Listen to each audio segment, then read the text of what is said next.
Today, you have all dedicated your presence to the son of Chifefe, the one you didn't see, the one you didn't know, but in whom we appreciate that we have a freedom fighter, a son that has dedicated himself to the cause of seeing all of us live free and happy. We want to acknowledge you, the family, because I know you've borne the biggest brunt of the choice that Dr. Besigye has made in life. Many of them, I found them in exile in Canada, exile everywhere. The entire family ripped apart. Thank you. I want to thank the Kigezi people. When men were men, they lived Bakchika. They were great men until they also became counterfeits. They did. But Dr. Besigye did not. He has been true to his word. And whenever I listen to that anthem, the Kigezi anthem, all of you should learn it. It's a beautiful one. For us, Bachiga, it's a very beautiful one.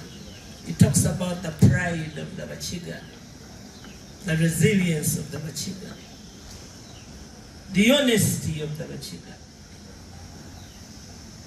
the hard work of the Bachiga. And they keep thanking God for giving them this beautiful land called Kigezi. We are here to acknowledge that too. And we want to thank you, the people from Kigezi, for giving us one of you to be the champion of what we all aspire for. To live in peace and to live free. I've been asked to talk about Dr. Kigezi, but I don't find myself good enough because I only met him 30 years ago. And I'm sure before 30 years ago, he had impacted many people. Because he had family, he had schoolmates, he had political friends, he had military friends in the bush, he had friends in the Constituent Assembly, he had friends in NRM, in NRA, in NRC. He had friends. Many of them are gone. Many of them don't want even to associate. They don't want even to be reminded. I reminded one in a very difficult circumstance when Dr. was at the High Court. And the Black Mamba had attacked us in the court. And I reminded that then Tinye Fonza, that weren't you friends. He reminded me that, no, Dr. Besigye was my best man. And that's when I stopped talking, because I could not understand a best man of a person being treated like trash. It was too much for me. But yes, he had them. Many who, in the quiet of the night and of the day, they'll tell you stories about how he saved their lives. How they almost removed their eyes, removed their legs, or carried them to the grave if it hadn't been for Dr. Besigye. But it's no longer fashionable to associate with him. It's not. So thank you once again for showing up.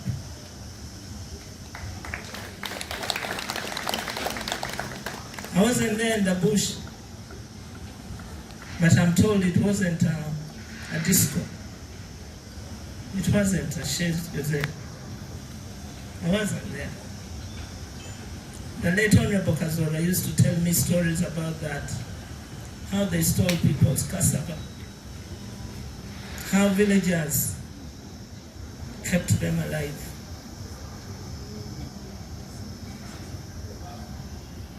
Those stories are all forgotten, long forgotten. At the burial of the Honorable Kazora, somebody did say, "Abom Chishaka."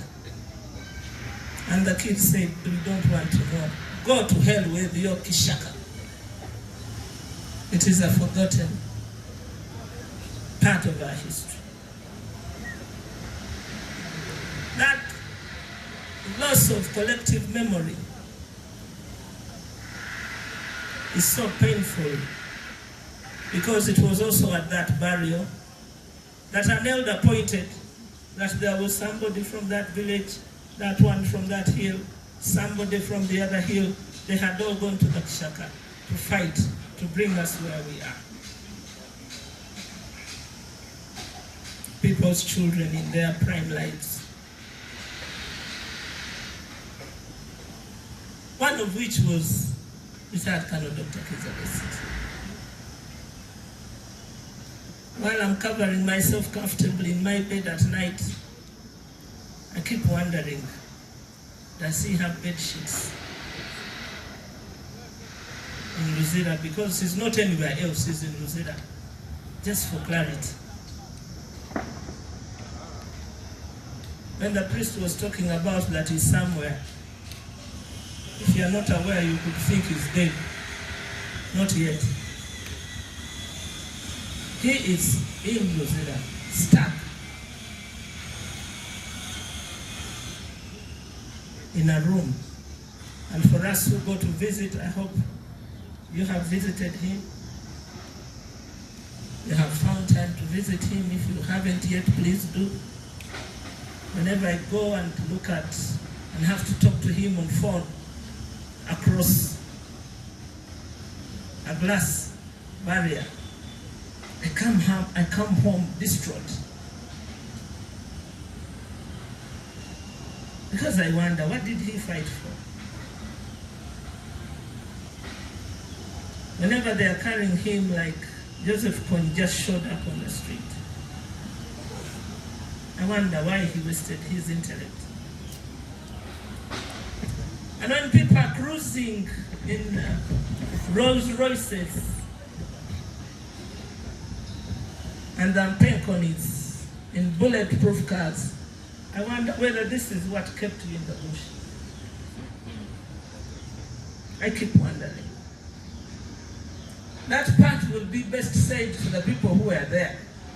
I only said what I heard from people who were there. Then there is a Dr. Besigye, the doctor. Not a witch doctor. Not a traditional doctor. But a man from very far away, probably traveled by Rukunjiri night bus all the time to be in time for his education. That he joins Makerere on merit,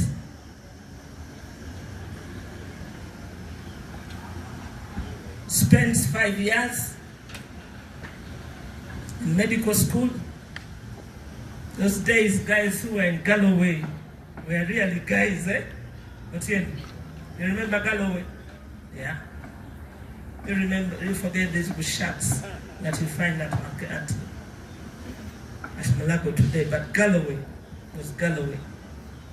That was the accommodation of people with brains who had walked onto the platform of knowledge, and you could believe them even as interns.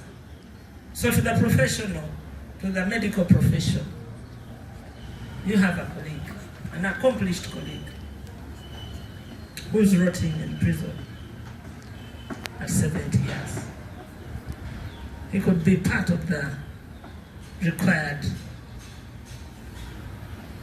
expertise to save lives, but he's happily locked away from the rest of us in society.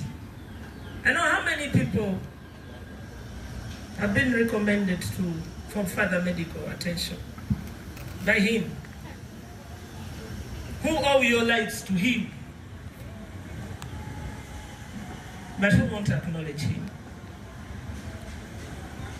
Many of us, those I know and those I don't know, have walked to his home in Kasangati, have come here and elsewhere to ask for free medical advice. And he has happily done so. He has recommended you to his colleagues that he worked with in Aga Khan at no cost. For those who are here, thank you for acknowledging him. There's the Dr. Besigye, the military man, who actually never applied to be a military man. Circumstances forced him to be in the military. And for all his work, he could only be a colonel. Well, you can see fast-tracked kids, these planned kids. Major generals, General Nankana. But yours truly is a colonel, and colonel has become part of his name. Colonel has become part of his name. For his military might, no, I'm okay. If I can't put up with the rain, then what am I doing here? What am I doing here? The military might is a disciplinarian. Dr. Besigye, when we first knew him as our leader in the Forum for Democratic Change, we used to complain.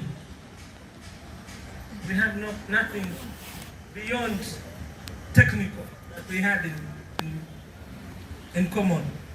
And so we only stuck to meetings until we discovered a happy soul, a friendly man in Dr. Besigye.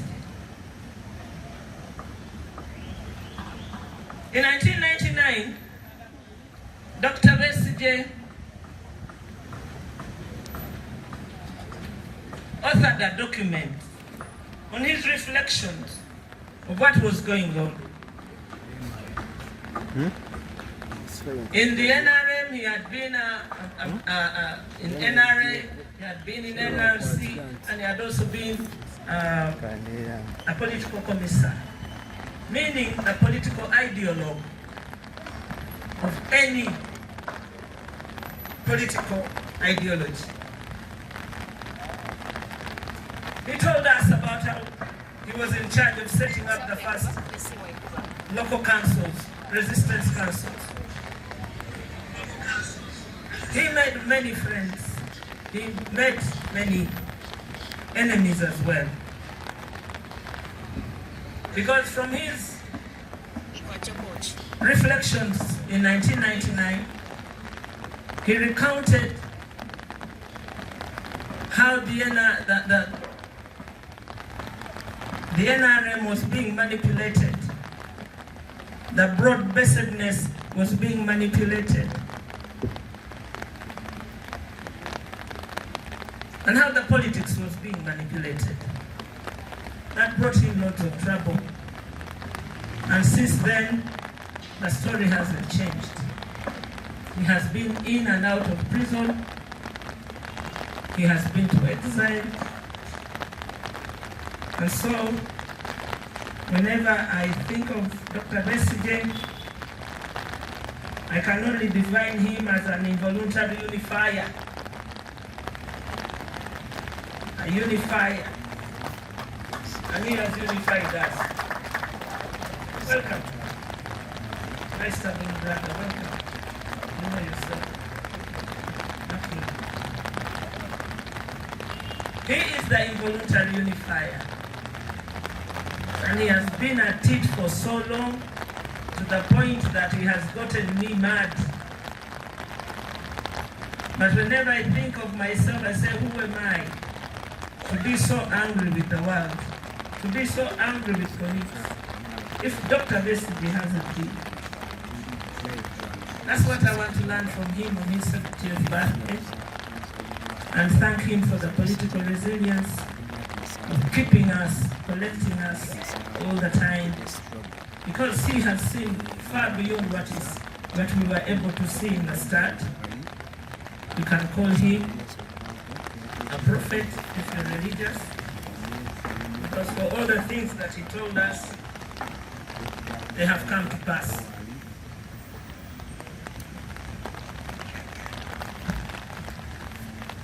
I had a very difficult week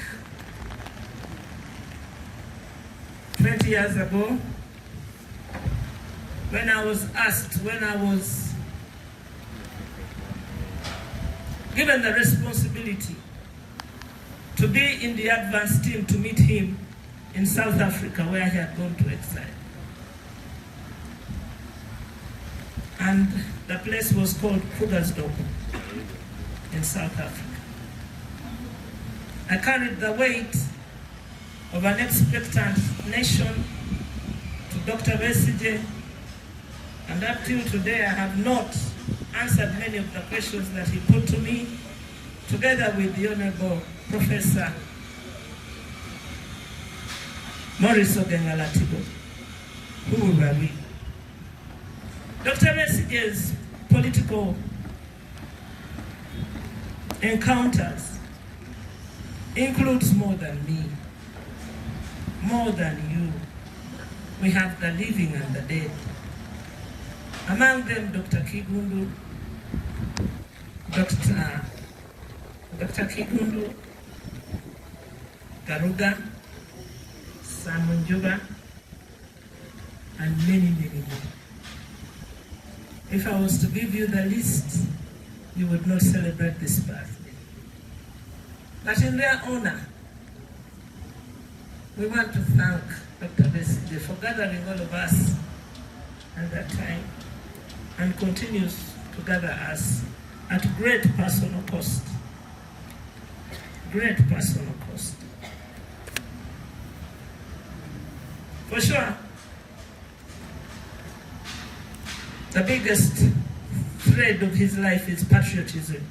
When he could have chosen comfort, because it's not like an equivalent. You know, these equivalents all over the place.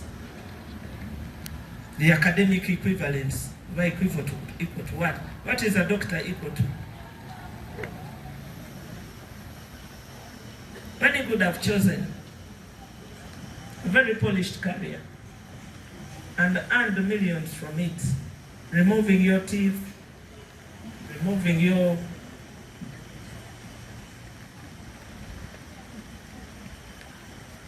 rectum, appendicitis, when he could have removed your eyes,